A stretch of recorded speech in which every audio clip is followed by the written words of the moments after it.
Lafreniere is as ready to produce in his first post-draft season as any prospect since Connor McDavid. That was an actual quote. Hey, hockey fans! Welcome back. Welcome in if this is your first time joining us. I'm Josh. This is the Hockey Flow, and today it's Monday, October 17th, 2022, and that's right, we're talking about him, Alexis Lafreniere and the New York Rangers, and he's going to be the topic of our question of the day. And that's right, we're asking the tough one today. I know I like to keep it all positive here at the Hockey Flow, but this is something that's been bugging me for a little bit. Is Alexis Lafreniere a bust? Stick around for the answer to that as we go through a bunch of data and some stats and the history. But if you do enjoy the content, take a moment, like the video, subscribe to the channel. Helps us out a ton. You get to be a part of the best hockey community on YouTube, and it does, again, help us out a ton. So I do appreciate you guys. So let's get into it. Our question of the day is Alexis Lafreniere a bust? Now, this is a tough question, a little unfair maybe too. This is only his third year in the NHL, but to put this into context, we are going to look at the draft history of former number one overall picks. That's what we're looking at right now.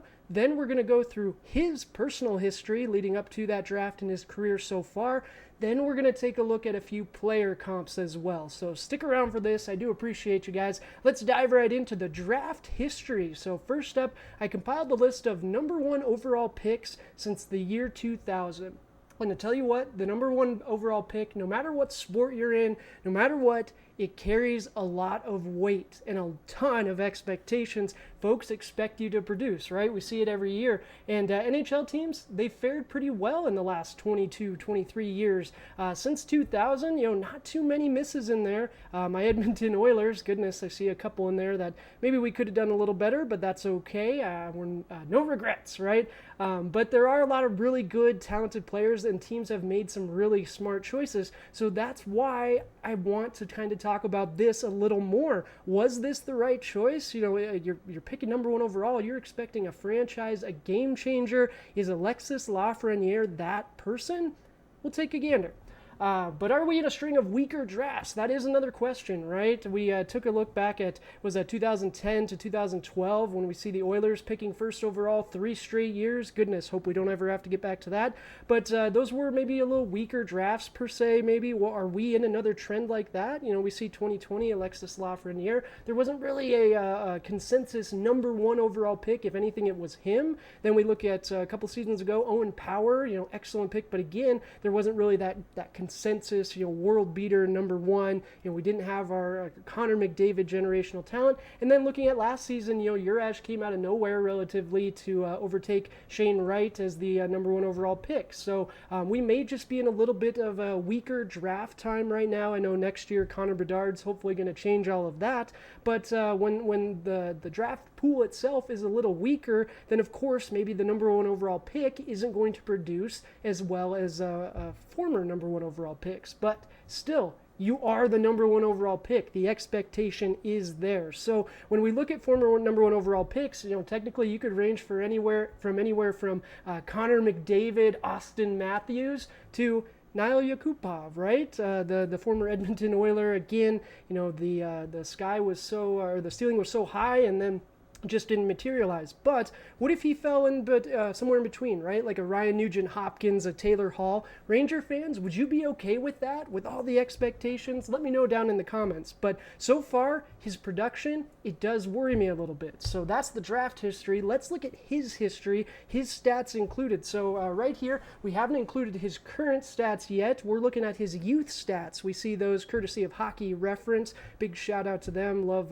going there for all my stat needs. But we see in his youth ranks, he did perform, right? The production is there. I pulled all the big chunks. We took out the small little sample sizes of just a few games, and we see, 83 points, 36 games, 80 points in 60 games, 105 points in 61 games, and then in his draft eligible year, right? 112 in 52 games played. There you go. That's the production we're hoping to see.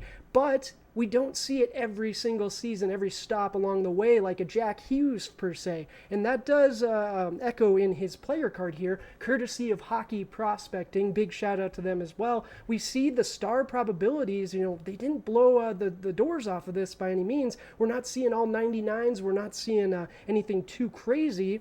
But we do see that he is projected to be a solid NHLer, or he was, and so far, so good. We'll take a look at his stats so far in the NHL in just a moment, but if we do look at that player card, we do see his draft year comparisons. My goodness, we have some huge names. Matthew Tkachuk, Alex DeBrincat, and the legend Mike Bossy. My goodness. So in his draft eligible year, he did have some big names that he was being compared to. 46 equivalency score in that draft eligible year as well. He was pegged to be, a productive NHLer from the get-go. That quote that I started the video off didn't come out of nowhere, right? We didn't just pull that out of our butts. That was an actual quote by someone. So Alexis Lafreniere was highly touted. He was expected to do great things. And again, we started to see it, at that last season in his youth ranks, over 2+ points per game. But again, was this just a product of the weaker draft? We do see it right here, 2020 draft.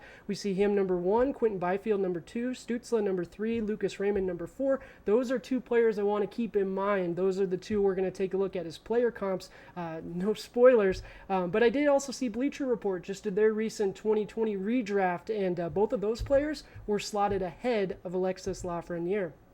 So with that in mind, we've looked at his history now. We see that he has produced. Now let's look at the comps. So like I said, we're going to take a look at Lucas Raymond and Tim Stützle. We do see all 3 of their player cards, Raymond, Stützle, and Lafreniere, courtesy of Dom and The Athletic. Absolutely love these because it does show our game score value added, and that is a very valuable statistic. Essentially, it shows your overall impact on the game. Higher the number, the better you did. So if we look down there at the bottom and look at those 3, we see Alexis Lafreniere with 0.4 game score value added, Lucas Raymond 1.3, and Tim Stützle 1.6. So last season in and of itself, these 2 did head and shoulders better than Alexis Lafreniere.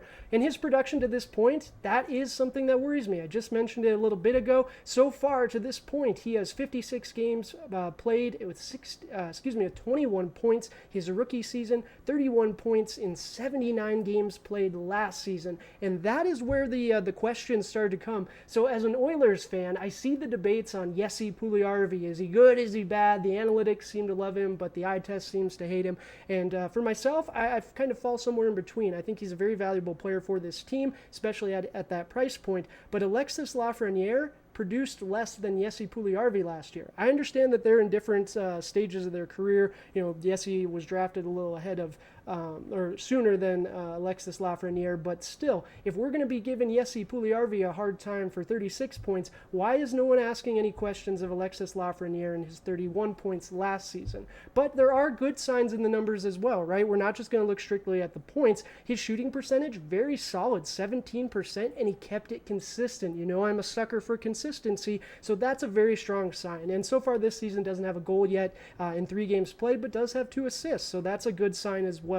But his numbers to start his career, awfully close to that of Nail Yakupov, the former number 1 overall pick of the Oilers and famous bust. So I did pull Yakupov's numbers there, and we do see he actually outproduced Lafreniere his rookie season. Only played 48 games, but put up 31 points. Then we see, of course, he had his a little bit of a decline there, 63 games played, 24 points, but points per game, right where Lafreniere was too. And then last but not least, that 81 games played with 33 points. That was kind of the beginning of the end there for Yakupov. Now, I don't want to say these 2 players are the same at all. Lafreniere, I don't have any concerns of off-ice issues, anything like that. He is a hard worker. He says the right things, does the right things.